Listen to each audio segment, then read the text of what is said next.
Bagaimana cara kita menyikapi dalam menghadapi Ramadan ini?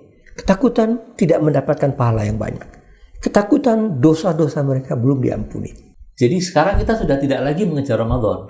Kita sudah tidak cerita Rajab Sya'ban. Sudah tidak cerita Rajab Sya'ban karena kita nggak siap memang. Sekarang persiapan kita adalah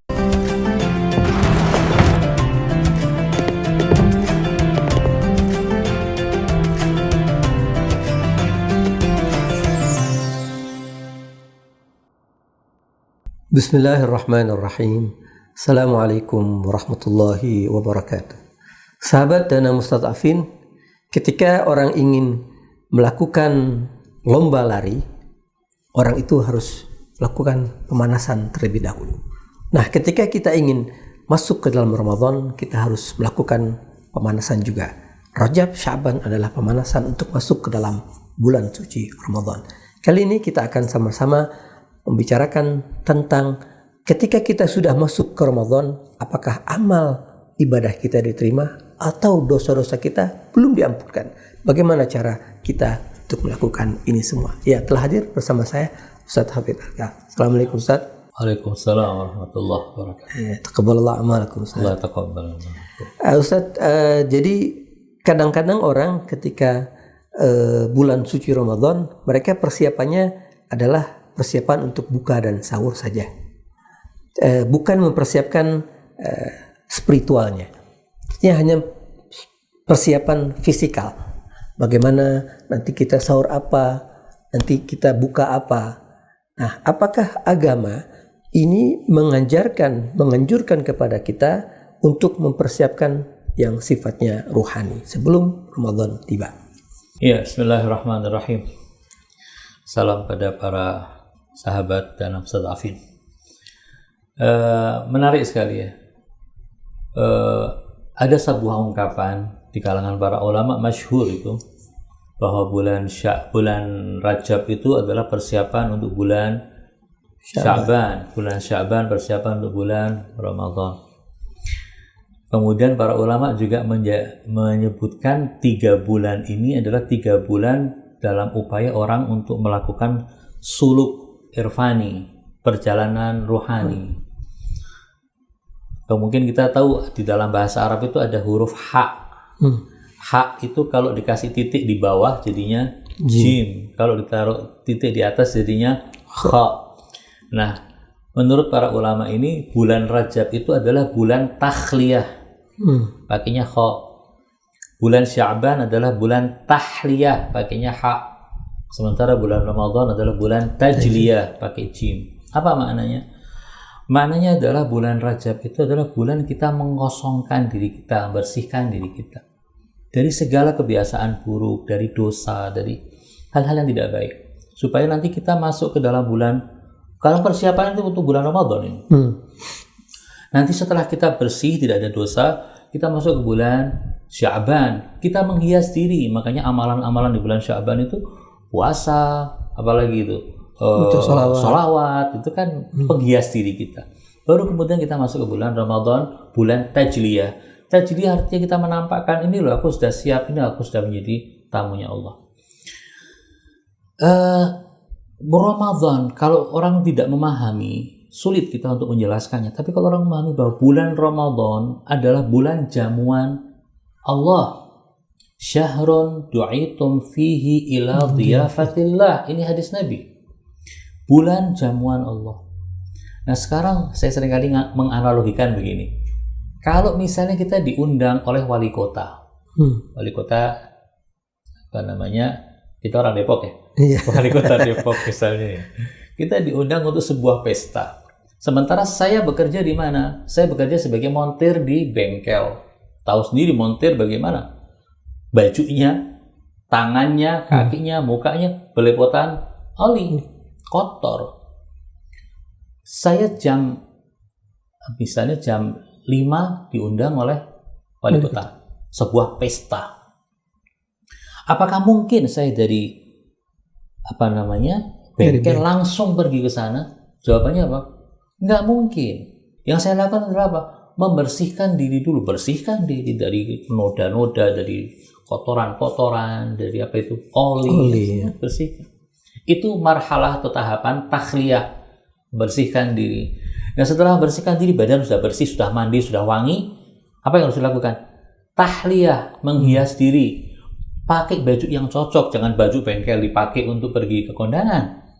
Baju yang cocok, arloji yang cocok, sepatu, pakai haute cologne, pakai ya, kacamata yang bagus, rapi. Ini namanya tahliyah, menghias diri. Ini bulan Sya'bannya nih. Baru kita masuk ke dalam jamuan tajliyah. Kita tunjukkan diri kepada Pak Kepala Wali Kota. Ini loh Pak, saya mengikuti mendatangi undangan Bapak. Ini undangan Bapak, saya datang. Ini loh penampilan saya. Ini tajliyah, penampakan diri. Nah, sehingga orang-orang itu seharusnya, karena ini adalah sebuah jamuan, bukan jamuan wali kota, jamuannya Allah. Makanya harus mempersiapkan diri. Kalau tidak mempersiapkan diri, berat. Kenapa? Karena misal ya, kita mau diajak ke suatu pulau, yang pulau itu isinya permata. Kalau kita tidak tahu bahwa itu adalah pulau permata, dan kita boleh ngambil seberapa pun juga, kita tidak tahu, tidak punya persiapan, tiba-tiba ketemu dengan yang mau ngajak di tengah laut, kita masih mancing, diajak langsung, kita nggak punya persiapan. Apa yang kita ambil? Ya kita cuma punya kantong, berapa kantong kita ambil permata, kita masukin ke kantong-kantong kita. Memang kita sudah dapat sesuatu, tapi bagaimana dengan orang yang sudah siap? Dari mau berangkat itu sudah siap, oh mau ke sana, dia sudah bawa apa? Misalnya bawa tas-tas koper gede-gede. Bukan hanya tas, mungkin bawa kontainer, bawa kontainer ke sana. Aku bawa kontainer ke sana, ngambil permata sebanyak-banyaknya pulang. Lalu kita yang sudah mendapatkan permata di kantong kanan, kantong kiri, kantong belakang, kantong atas, kantong sudah banyak. Tapi kita melihat teman kita bawa kontainer bukan kontainer kota itu ya, kontainer truk ya. Isinya permata semua, kan kita gigit jari. Seakan-akan kita nggak dapat apa-apa dibandingin mereka. Kenapa? Mereka sudah persiapan, kita belum. Ini analoginya seperti itu. Siapapun kita di bulan Ramadan pasti untung, pasti. Saya buka ya Ustaz ya. Saya sering kali berbeda pendapat dengan teman-teman. Banyak juga nggak apa-apa. Ada hadis yang mengatakan anfasukum fihi tasbih. Ini nafas kalian dalam bulan Ramadan itu tasbih, naumukum fihi ibadah. Tidur kalian di dalam bulan Ramadan itu ibadah. Para ustadz, teman-teman itu ya mereka saya hormati ilmunya, Masya Allah. Mereka mengatakan bahwa ini nafasnya orang-orang yang puasa, tidurnya orang yang puasa. Tapi kalau saya memahaminya beda. Nafasnya orang kafir pun tasbih. Orang kafir loh, saya tidak ngomong orang muslim yang pendosa, orang kafir pun nafasnya tasbih. Tidurnya orang kafir pun ibadah di dalam bulan Ramadan. Orang yang tidak, apalagi muslim, orang muslim tidak puasa tetap berhitung sebagai nafasnya tasbih, tidurnya ibadah. Nah kalau orang kafir kenapa kok nggak dicatat? Karena nggak ada paspor, nggak ada paspornya adalah syahadatain. Katanya nggak ada, ya sudah nggak dapat. Tapi kalau orang muslim, selagi dia muslim, walaupun dia nggak puasa, dia tetap dapat nafahat, dapat barokat dari bulan Ramadan. Allah itu kan apa ya? Nggak bakhil gitu, nggak bakhil. Terlalu semuanya ada milik Allah dan tidak kurang apapun. Dia akan memberikan pada kita. Nah, diberikan oleh Allah. Semua orang pasti akan untung. Tapi antara satu untung dengan untung yang satu lagi kan beda. Ya. Ini kan bicara untung Ustaz. Biasanya pedagang kan selalu untung rugi. Nah umumnya manusia ini ketika dia di dalam kedudukan yang bukan irfan, ahli tasawuf itu, mereka kan masih di kondisinya untung rugi ya Ustaz. Yeah. Nah ketika untung rugi, antum menjelaskan tadi bagaimana orang ketika masuk bulan Ramadan ini nafasnya semuanya itu dihitung pahala oleh Allah Subhanahu wa taala, pasti dia akan berhitung bagaimana dia bisa mendapatkan pahala ini terus-menerus. Jangan sampai Ramadan ini selesai kontainernya belum penuh. Iya, betul. Jangan sampai Ramadan ini selesai ternyata apa? Dia belum punya perahu untuk sampai ke pulau yang antum sebutkan tadi. Nah, jadi bagaimana cara kita menyikapi ketakutan-ketakutan orang dalam menghadapi Ramadan ini? Ketakutan tidak mendapatkan pahala yang banyak. Ketakutan dosa-dosa mereka belum diampuni. Ini memang kita juga punya itu ya, kekhawatirannya. Kita siapapun kita mungkin, walaupun mungkin Ustaz Muammar atau para pemirsa sudah siap dari bulan Rajab, tetap saja merasa persiapannya masih kurang. Takut bulan Ramadan tidak bisa memanfaatkan dengan maksimal, itu wajar. Karena kita tahu siapa kita. Bahkan maksumin juga seperti itu, merasa kurang.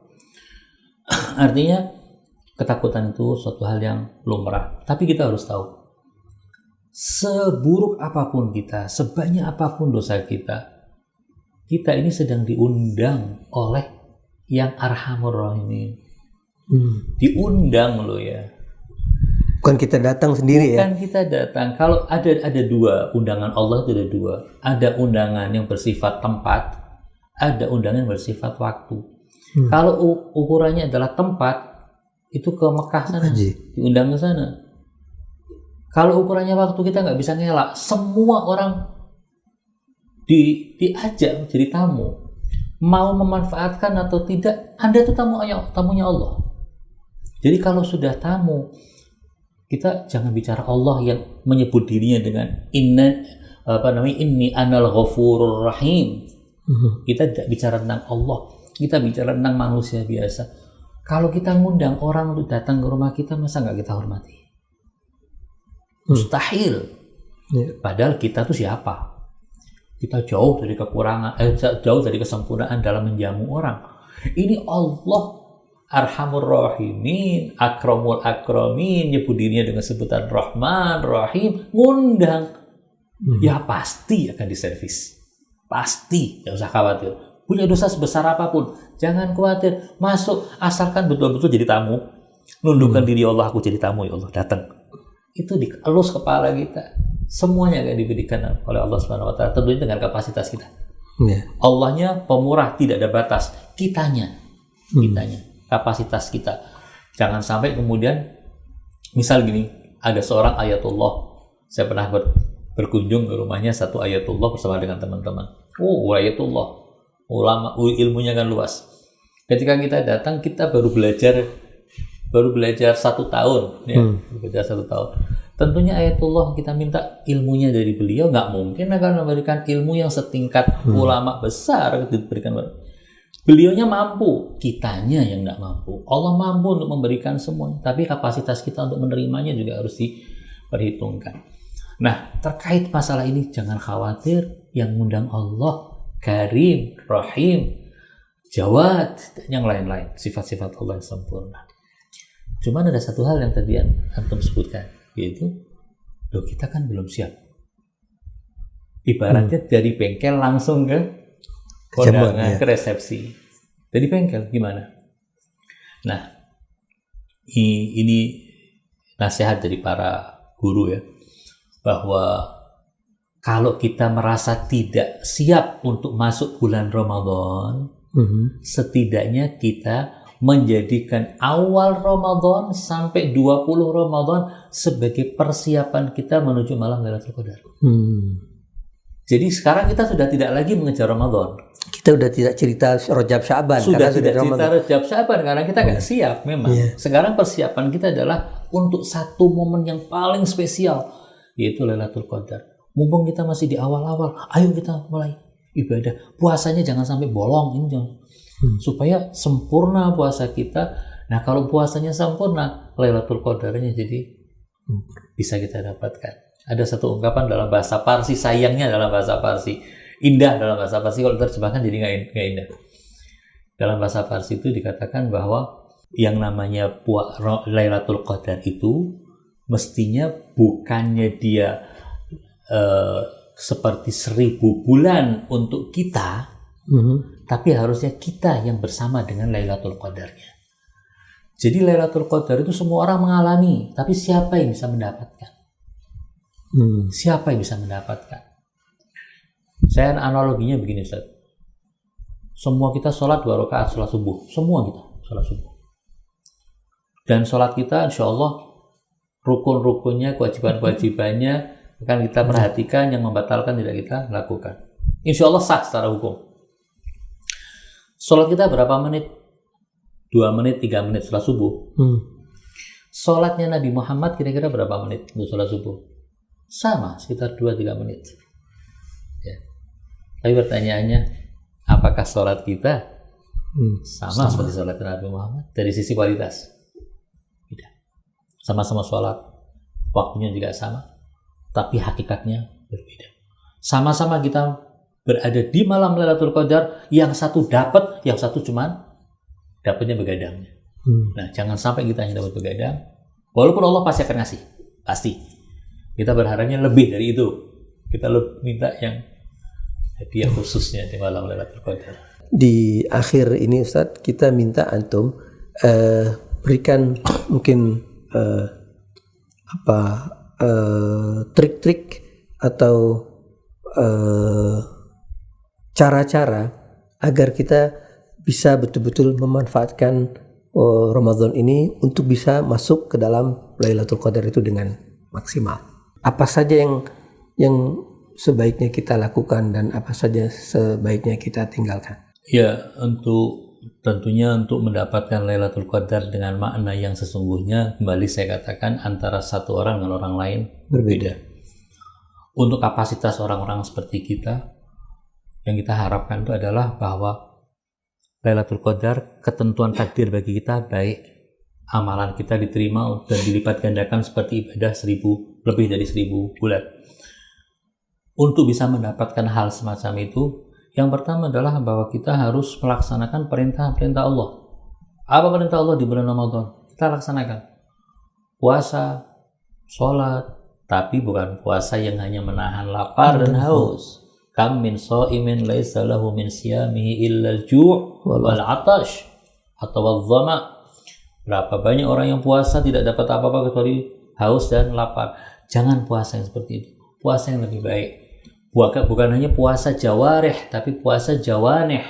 Semua anggota badan kita juga ikut berpuasa. Hati kita, niat kita, pikiran kita, telinga kita, semuanya ikut berpuasa. Sehingga puasa kita adalah puasa yang sempurna. Nah, kalau puasanya sempurna, ada ayat Al-Quran mengatakan, innal hasanat yudhibnas sayyi'at. Kebaikan itu pasti akan menggugurkan keburukan. Kita punya dosa terlalu banyak. Begitu kebaikan kita diterima oleh Allah Subhanahu wa taala, dosa-dosa kita berguguran. Nah, kalau sudah dosa-dosa berguguran, sinar yang akan memancar di malam Lailatul Qadar itu akan sampai kepada kita. Jadi intinya adalah lakukan apa yang menjadi kewajiban kita. Tentunya kalau orang melaksanakan puasa dengan makna yang sebenarnya, mustahil dia berbuat dosa di hari itu. Mustahil. Karena yang berpuasa bukan hanya perutnya saja, tapi semua anggota badan, bahkan pikiran dan rohnya ikut berpuasa. Mustahil dia berbuat dosa. Nah, kalau orang sudah seperti ini, dilatih selama 2 minggu, 20 hari, jadi sayqal kata orang Arab itu, bersinar. Dan ketika bersinar, sinar di malam Lailatul Qadar, ketika seluruh malaikat turun, tanazzalul malaikah, bisa mereka dapatkan. Insya Allah kita berharap bisa dapat. Insya Allah. Ya, terima kasih Ustaz Hafid. Luar biasa sekali ini, analoginya betul-betul mendobrak pikiran-pikiran yang selama ini dipikirkan oleh orang-orang. Ya, sahabat dan Mustadafin, Ramadan sudah ada di hadapan kita. Kita sekarang ada di bulan Ramadan. Rajab dan Sya'ban sudah kita lewati. Tapi kita jangan khawatir, karena tadi yang seperti disampaikan oleh Ustaz Hafid tadi, bahwa Allah Arhamur Rahimin. Allah Maha Pengasih dan Maha Penyayang. Tidak ada satu amal ibadah pun yang kita lakukan di bulan suci Ramadan ini kecuali itu diterima oleh Allah Subhanahu wa taala. Tidak ada istighfar apapun yang kita ucapkan kecuali itu dimaafkan oleh Allah, karena kita ada dalam jamuan Allah. Jamuan yang sudah diberikan oleh Allah semuanya kepada kita. Sekarang tinggal kita. Apakah kita mau mencicipi makanan demi makanan, minuman demi minuman, atau kita hanya sebagai penonton saja? itu kembali kepada kita. Jadilah tamu yang baik. Manfaatkanlah hidangan ini, jamuan ini dengan sebaik-baiknya. Karena ketika kita sudah keluar dari jamuan ini, kemudian kita tidak menyesal. Selamat menjadi tamu yang baik. Terima kasih. Assalamualaikum warahmatullahi wabarakatuh.